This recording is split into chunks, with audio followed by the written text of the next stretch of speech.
Ես էլ պարոն Թումյանի շարունակեմ միտքը, այո, քիչ առաջ այդ քննարկումը տեղի է ունեցել,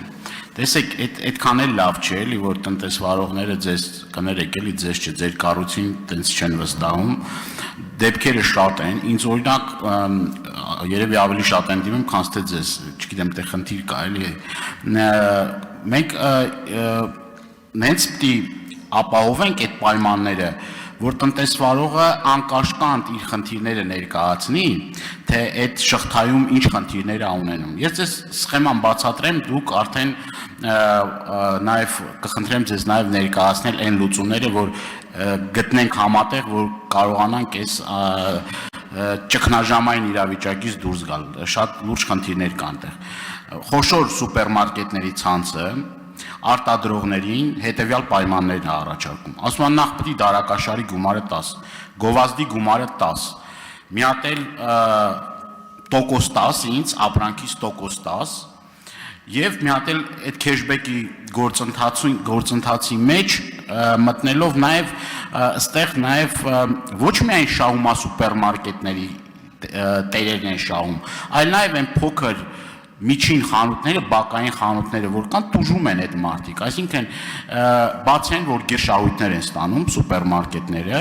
այն մնացած տնտեսվարողներն էլ օրական մի քանի տասնյակ խանութներ է բակային փակվում, դա վիճակագրությունն էլ է ցույց տալի, հիմա անհավասար պայմաններ է առաջարկում, երբ որ այդ տնտեսվարողը այդ պայմաններին չի գնում եւ գործարքի չի գնում սուպերմարկետի հետ,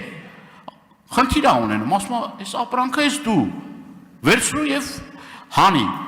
որովհետեւ ինքը կախվածություն ունի այդ տնտեսվարողը, որովհետեւ մի սուպերմարկետների ցանց կարող է իր արտադրած ապրանքի 100%-ներ վերցնի։ Խնդիրը ստեղ է։ Ես արձագանքի ժամանակ կշարունակեմ։ Շնորհակալություն պարոն Դանիելյան, ես հասկացա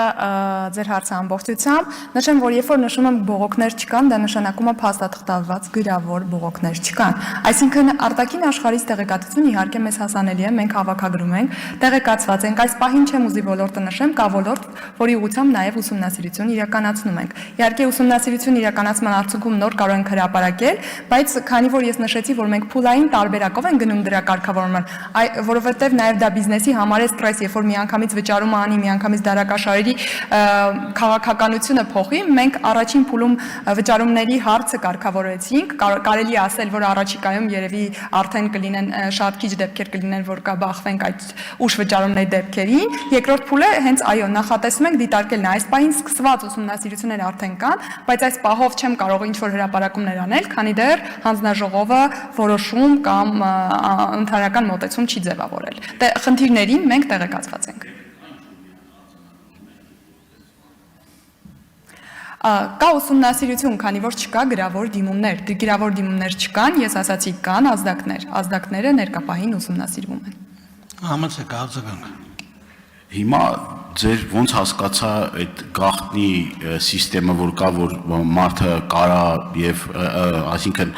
ընկերությունը կարա եւ չներկայանա, բան, այդ ինստիտուտն էլ չի փաստորեն էլի աշխատում, կներեք, բայց չի աշխատում։ Հիմա քանի որ տասնյակ են այն տնտեսվարողները, որ ինձ դիմել են։ Հիմա շատ ինձ համար մտահոգիչ է, որ ոնց է, որ մի հատ օրինակ նման ուսումնասիրություն ասում եք ինչ որ ուսումնասիրություն կա, բայց ես ձեզ խնդրեցի մի հատ նման դեպք արձանագրեք, բայց կներեք չկարողացաք արձանագրեք, սա լուրջ խնդիր է։ Հիմա մենք համատեղ պետք է այդ մեխանիզմները երևի ավելի կատարելագործենք, ստե շատ լուրջ խնդիր կա եւ ի վերջո այդ այն բացի տնտեսվարողները, որոնք որ արտադրում են, նաեւ այդ մյուս կողմը կա, ես նորից էլի շեշտում եմ այդ փոքր բակային խանութները, որոնք որ փաստորեն պաշտպանված չեն, կուլ են գնում, միտեղ մի հատ քաղաքում սուպերմարկետ է բացվում, կողքի 30 խանութը փակվում են 30 խանութ, ուտե ընտանիքներով աշխատում են այդ մարդիկ։ Նայեք, քանի որ ինստիտուտը նոր է, բանակցային ուժեղ եւ այս երևույթները նոր են, այս առումով գաղտնագրման ինստիտուտը կարող է աշխատել, բայց գոյություն ունեն գործարար շրջանառության սովորույթներ, ես ենթադրում եմ, որ դրանից է գալիս, բայց նրանք չեն սահմանափակվում մեզ ազդակներ ներկայացնել։ Մենք ունենք նաեւ վարույթ արված, երբ որ սուպերմարկետներից մեկը